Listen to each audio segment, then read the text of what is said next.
Thank you for this opportunity. Thank you for this high level that you've taken me to, God. God, as your word go forth, I ask that I have more of thee and less of me. Let this word go forth that it may touch someone so they can come running and ask me, what must I do to be saved? Let this word go forth and let it prick hearts, minds, break bonds, and free. This I ask in Jesus' name. Amen. I'll be coming from Luke chapter 15, starting with the 11th verse through the 19th verse.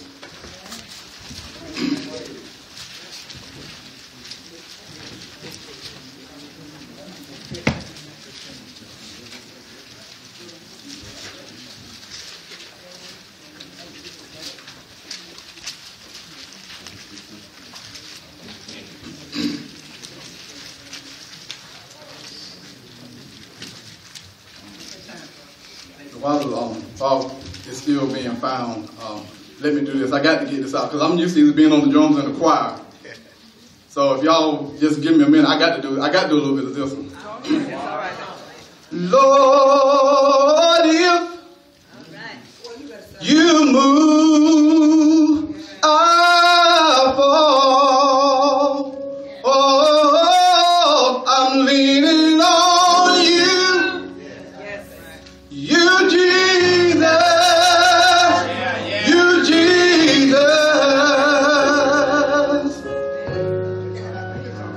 Lord, if you move, I'll fall. Oh, I'm leaning on you, you, Jesus.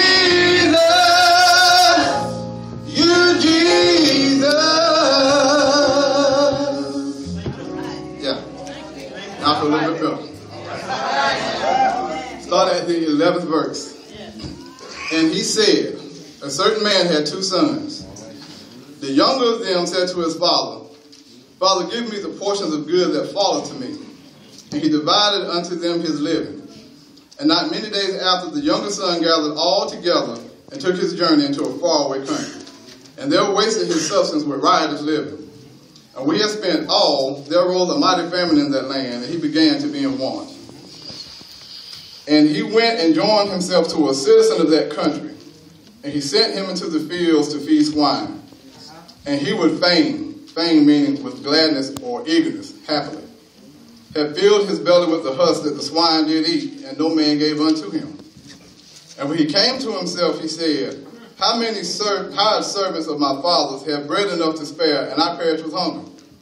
I will arise and go to my father, and will say unto him, Father, I have sinned against heaven and before thee, and am no more worthy to be called thy son. Make me as one of thy hired servants. Amen. Now, if you don't mind, I want to focus on the 8 words at the beginning of the 17th verse. And when he came to himself, he said. All right. Now, from this verse, I will let you use for a subject. Y'all can say, I got this from Mr. Brown. That's all right. I don't want you to turn to your neighbor. I want you to put your hand on yourself. All right. And from that verse, this is what I want you to do. I want you to say, self. Self. And I want you to say, huh? Huh. Think about it. Think about it. He said to himself, self, and his self said, huh. That's my subject. All right.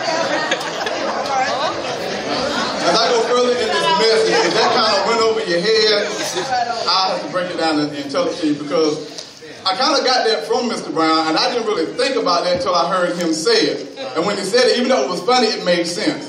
Because, as we were growing up, we hear the older people saying, it's not good to walk around talking to yourself because people think you're crazy. Because people going to think you're crazy anyway, so you might as well talk to yourself. Because nobody knows yourself like yourself. A lot of times we'll do things and say things, and then we wonder why we did it, but we know we did it. We know why we did it. We give the devil too much credit. We always say the devil made me do it. But I want to tell you a little quick joke, and this joke makes sense. I was at practice one night, and Brother Pete was telling me of a gentleman he knew, and said, man was walking down the road, and the devil was sitting on the side of the road crying. And he said, devil, why are you sitting there crying? And the devil said, I'm sick and tired of everybody blaming everything on me. Because a lot of times we have ulterior motives. And we will blame the devil, but we have common sense to know right from wrong. We know if we touch the stove and it's hot, we're going to get burned. We know if we walk out in the traffic with our eyes closed, we're subject to get run over. But that's where common sense comes in. We do have sense to know better. Now, we all heard the parable of the prodigal son. How he went to his father and asked for his inheritance. Now, Ecclesiastes chapter 1, verse 9 says, the thing that has been, it is that which shall be, and that which is done is that which shall be done. And there is no new thing under the sun. Verse 10 says, is there anything whereof it may be said, see, this is new. It has already of old time which was before us. Now, the prodigal son going to his father asking for what he thought he was owed, I'm sure there was someone before him that did the same thing. And we have the same thing now. We have those that may have started businesses or inherited money from their parents, and they try to keep it in the family. And I'm sure, as we all know, not us of color, but they like to try to plot and try to plan a way that they can get their inheritance early by trying to get the parents moving into the old folks' home, get them out the way. But this wasn't what the prodigal son did. He went to his father and asked for his portion. See, this is just like today. Those that have money or land or family business or whatever, and are handed down through generations, and the younger generations are so eager to get their hands on it. And so they will go and ask for theirs before their time. And if they don't get what they want, then they will sometimes plot and plan devious ways to take it.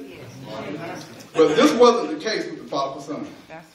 He went to his father and asked for his part then.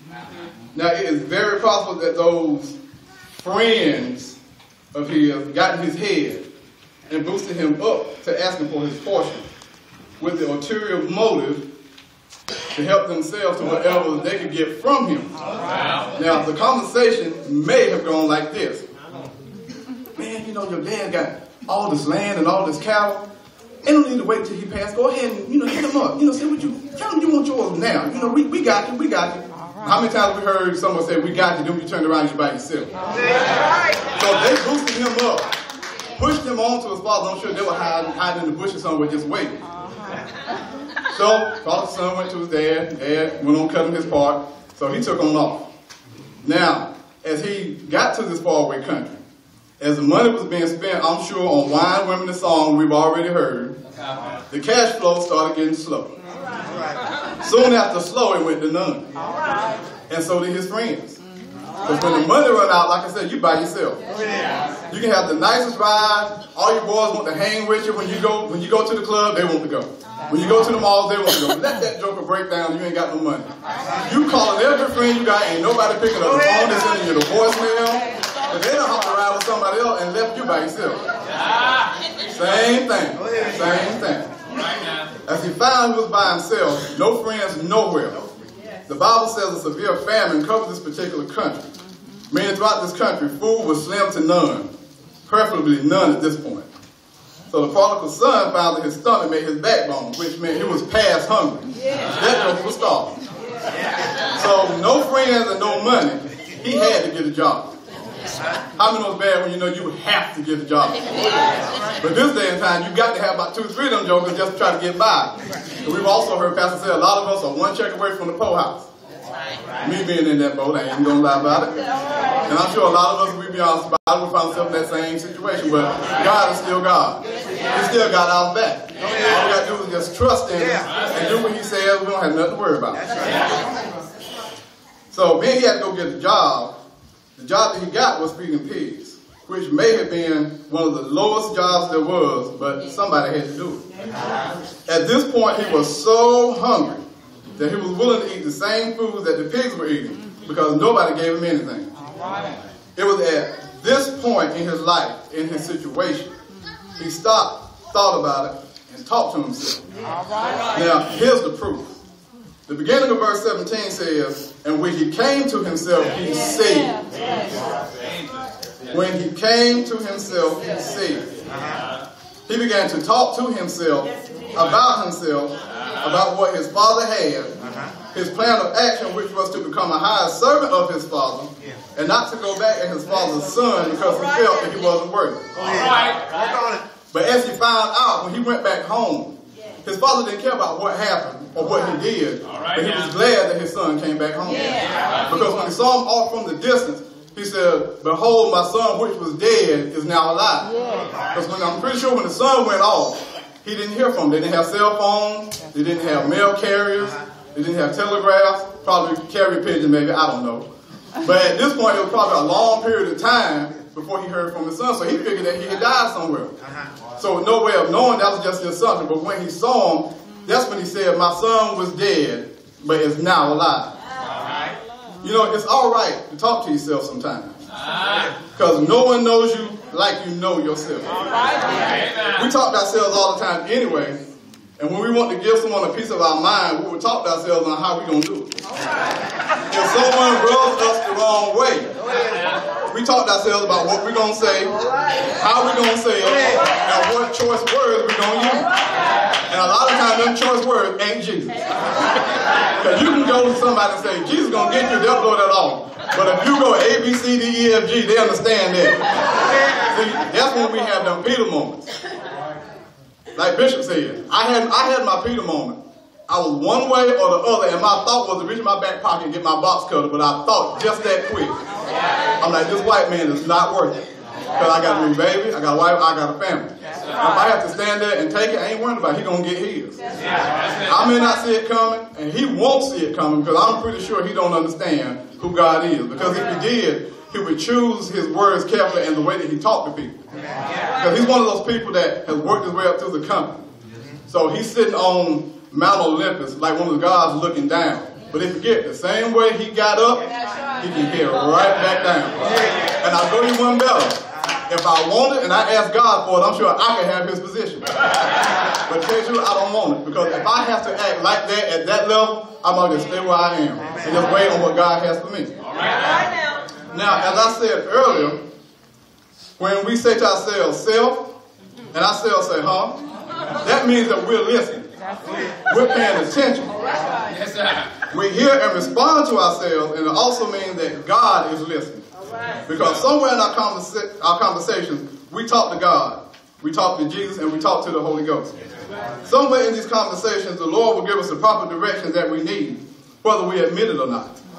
So when you find yourself in a situation, wherever you may be, just say to yourself, self, and when yourself says, huh, that lets you know that you're paying attention to yourself. God bless you.